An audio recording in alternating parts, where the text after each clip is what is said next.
Leitura bíblica, Gênesis 1:38. E aconteceu, no mesmo tempo que Judá desceu de entre seus irmãos e entrou na casa de um homem de Adulão, cujo nome era Ira, e viu Judá ali a filha de um homem cananeu, cujo nome era Sua, e tornou-a por mulher, e a possuiu. E ela concebeu e deu à luz um filho, chamou-lhe e tornou a conceber e deu à luz um filho, e chamou-lhe Onã. E continuou ainda, e deu à luz a um filho, e chamou-lhe Selá. E Judá estava em Quezibe, quando ela o deu à luz. Judá, pois, tomou uma mulher para o seu primogênito, e o seu nome era Tamar. Porém, o primogênito de Judá, era mau aos olhos do Senhor. Por isso o Senhor o matou. Então disse Judá a Onã: toma a mulher de teu irmão, casa-te com ela, e suscita descendência a teu irmão. Onã, porém, soube que esta descendência não havia de ser para ele. E aconteceu que, quando possuía a mulher de seu irmão, derramava o sêmen na terra, para não dar descendência a seu irmão. E o que fazia era mal aos olhos do Senhor, pelo que também o matou. Então disse Judá a Tamar, sua nora: fica-te viúva na casa de teu pai, até que Selá, meu filho, seja grande, porquanto disse, para que porventura não morra também este, como seus irmãos. Assim se foi Tamar e ficou na casa de seu pai. E passando-se, pois, muitos dias, morreu a filha de sua mulher. Morreu a filha de sua mulher de Judá. E depois de consolado, Judá subiu aos tosqueadores de suas ovelhas em Tima, e em Tina, ele e Ira, seu amigo, Adulamita, e deram aviso a Tamar, dizendo: eis que o teu sogro sobe a Tina a tosquear suas ovelhas.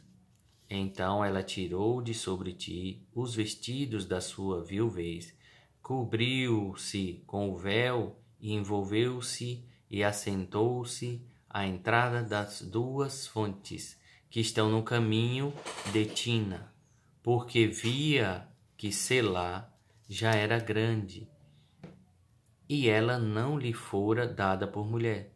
E vendo-a Judá, teve-a por uma prostituta, porque ela tinha coberto seu rosto.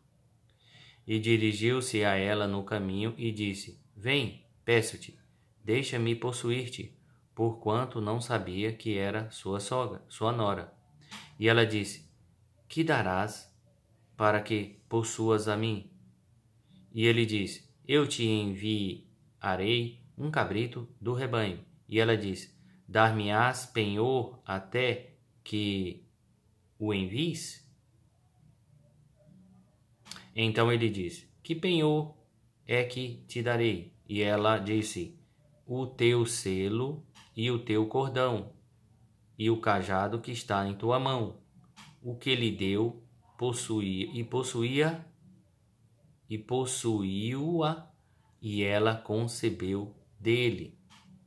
E ela se levantou e se foi, e tirou de sobre si o seu véu, e vestiu os vestidos da sua viuvez. E Judá enviou o cabrito por mão de seu amigo, o Adumalita, para tomar o penhor da mão da mulher, porém não achou. E perguntou aos homens daquele lugar, dizendo: Onde está a prostituta que estava no caminho, junto às duas fontes? E disseram: Aqui não esteve prostituta alguma. E tornou-se a Judá e disse: Não achei. E também disseram os homens daquele lugar: Aqui não esteve prostituta.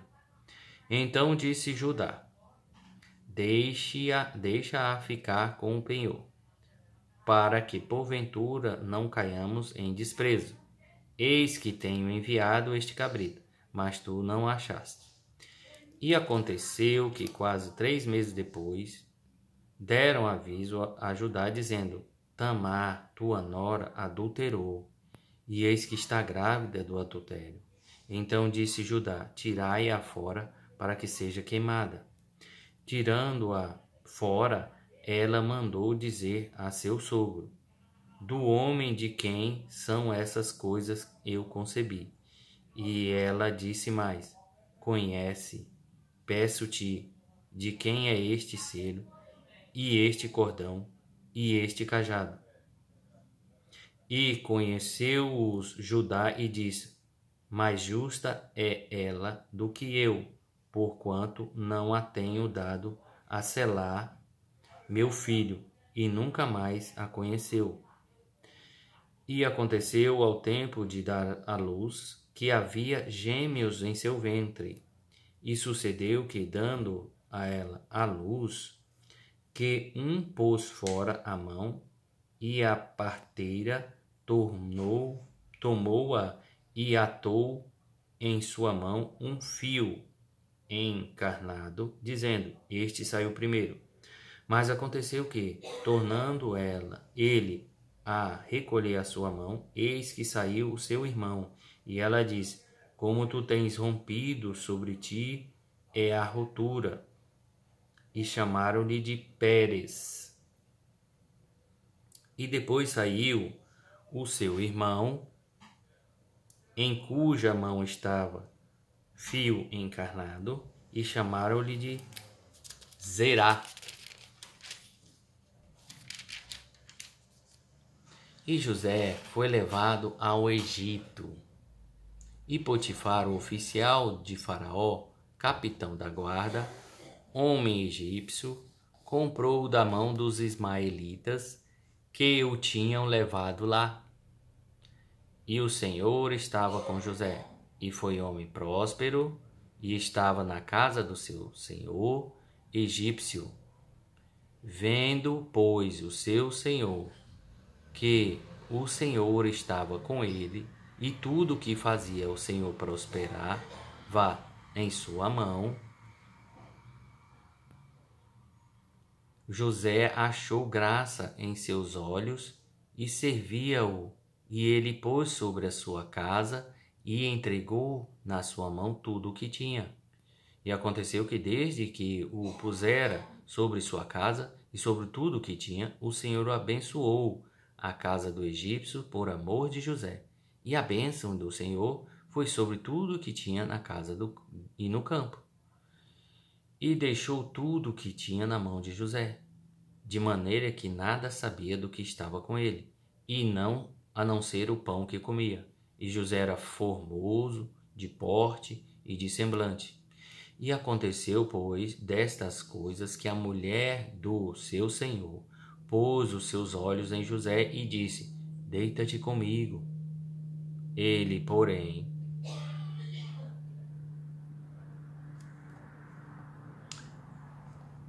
ele recusou. E disse à mulher do seu senhor: Eis que o meu senhor não sabe que há em casa comigo, e entregou em minha mão tudo o que tem.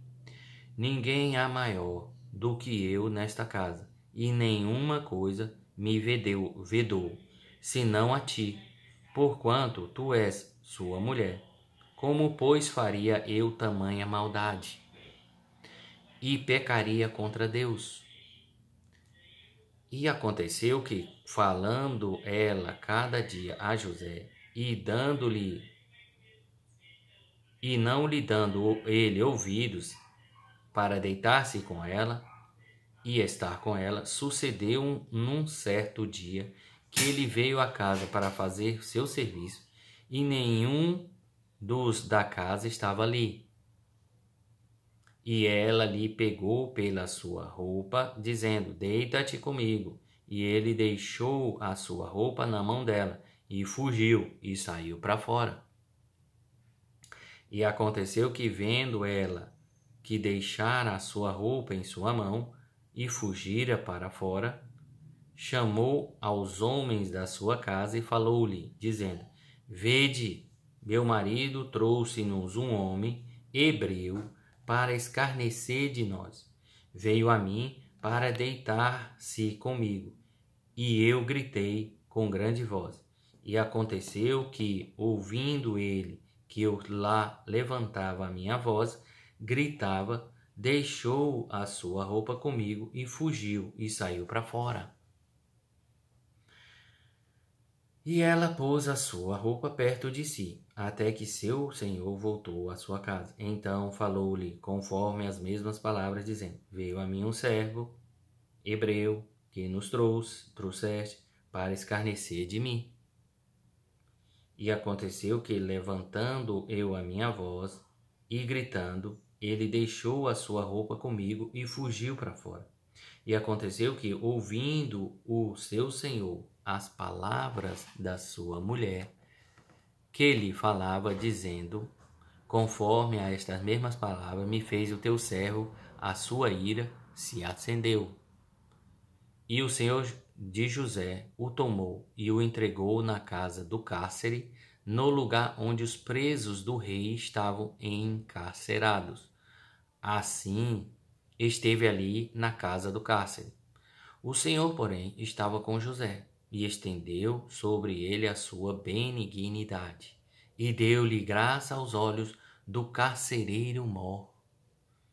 E o carcereiro-mor entregou na mão de José todos os presos que estavam na casa do cárcere, e ele ordenava tudo o que se fazia ali. E o carcereiro-mor não teve cuidado de nenhuma coisa que estava na mão dele, porquanto o Senhor estava com ele, e tudo o que fazia, o Senhor prosperava. E aconteceu, depois destas coisas, que o copeiro do rei do Egito e o seu padeiro ofenderam o seu senhor, o rei do Egito. E indignou-se Faraó muito contra os seus dois oficiais, contra o copeiro-mor e contra o padeiro-mor, e entregou-os à prisão na casa do capitão da guarda, na casa do cárcere, no lugar onde José estava preso. E o capitão da guarda pôs-los a cargo de José, para que os servisse. E estiveram muitos dias na prisão. E ambos tiveram um sonho, cada um seu sonho, na mesma noite. Cada um conforme a interpretação do seu sonho, o copeiro e o padeiro do rei do Egito, que estavam presos na casa do cárcere. Veio José a eles de manhã e olhou para eles e viu que estavam perturbados. Então perguntou aos oficiais de Faraó, que com eles estavam no cárcere da casa do seu senhor, e dizendo: Por que estão hoje tristes os vossos semblantes? E eles lhe disseram: Tivemos um sonho, e ninguém há que o interprete. José disse-lhe: Não são de Deus as interpretações? Contai-mo, peço-vos. Então contou o copeiro-mor o seu sonho a José e disse-lhe: Eis que o seu sonho havia uma vide diante da minha face. E na vide 3 sarmentos, e brotando ela a sua flor saía, e os seus cachos amadureciam em uvas, e o copo de Faraó estava na minha mão, e eu tomava as uvas, e as espremia no copo do Faraó, e dava o copo na mão do Faraó. Então disse-lhe José: Esta é a sua interpretação. Os 3 sarmentos são 3 dias. Dentro ainda de 3 dias, Faraó levantará a sua mão, levantará a sua cabeça e te restaurará o teu estado, e darás o copo de Faraó na sua mão, conforme o costume antigo, quando eras o seu copeiro. Porém, lembra-te de mim quando te for bem, e rogo-te que uses comigo de compaixão, e que faças menção de mim a Faraó, e faze-me sair desta casa. Porque, de fato, fui roubado da terra dos hebreus, e tampouco aqui nada tenho feito para que me pusessem nesta cova. Vendo então o padeiro Mor, que tinha interpretado bem, disse a José: Eu também sonhei. E eis que 3 cestos brancos estavam sobre minha cabeça. E no cesto mais alto havia de todos os manjares de Faraó, obra de padeiro. E as aves comiam do cesto de sobre a minha cabeça. Então respondeu José e disse: Esta é a sua interpretação. Os 3 cestos são 3 dias. Dentro ainda de 3 dias, Faraó tirará a tua cabeça e te pendurará num pau, e as aves comerão a tua carne de sobre ti. E aconteceu o 3º dia do nascimento de Faraó, que fez um banquete a todos os seus servos, e levantou a cabeça do copeiro Mor e a cabeça do padeiro Mor no meio de seus servos, e fez tornar o copeiro Mor ao seu ofício de copeiro. E este deu o copo na mão de Faraó. Mas ao padeiro Mor enforcou, como José havia interpretado. O copeiro Mor, porém, não se lembrou de José, antes se esqueceu dele.